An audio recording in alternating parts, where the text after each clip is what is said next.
entrepreneurs working from is sort of a time for money model.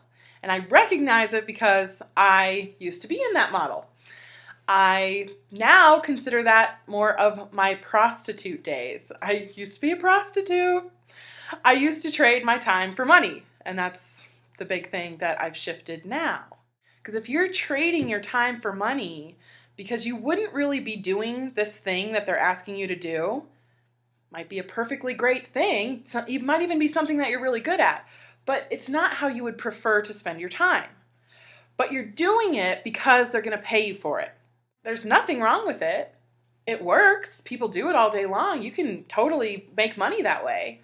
But when you start getting into a business and a passion and a mission that you love, that you would do for free, you can't be bribed to do this thing. People are like, well, how much should I pay you? And you say, nothing. I'll do that for free.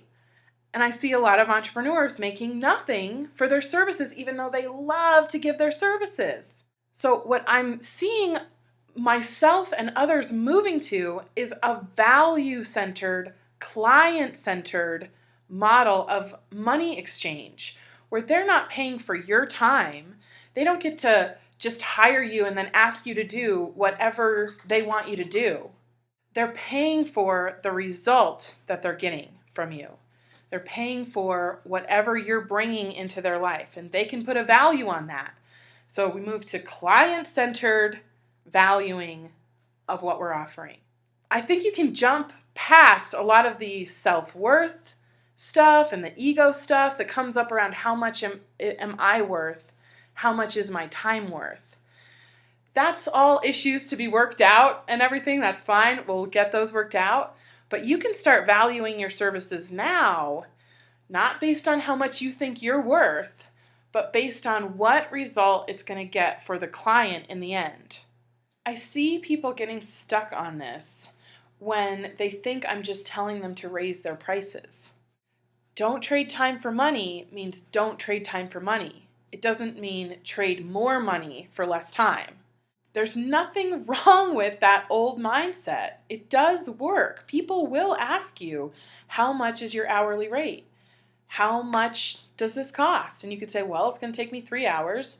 Therefore, it costs $200. You could say that. It will work. But what I found is that it's very much dishonors the content that you're giving them. The result that you're giving them is so different than that. And they need to see it like that. They need to see it as, I'm going to get this out of it. I'm not just buying you because now who has a little bit of my power and who has a little bit of my responsibility? You do, because you're doing this for me.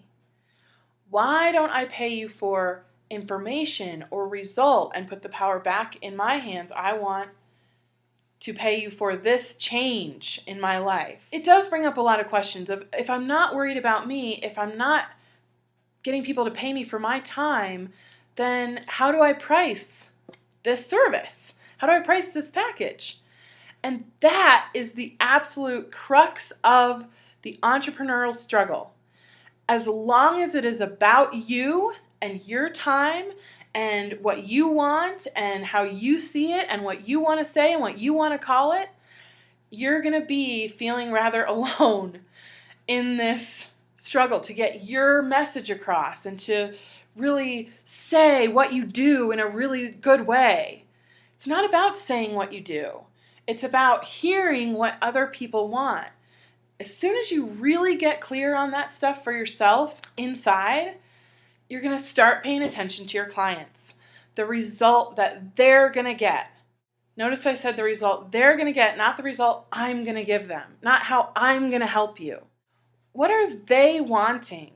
What are they thinking about? What are their problems?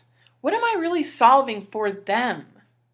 And it just flips over into this whole world that's about them. If I had to give one thing to do to start this process of flipping over into client world, I would say start asking your clients what they got out of a session with you.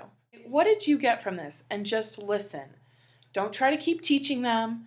Don't try to keep making sure they have their next steps to make sure they do their homework or make sure they go talk to this other person. Just say, what did you get from that?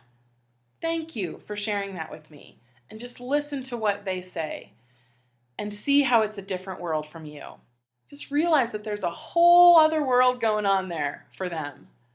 And it's not anything to do with you or your world. That's my one thing to go out and try right now. Start flipping over into client-centered everything.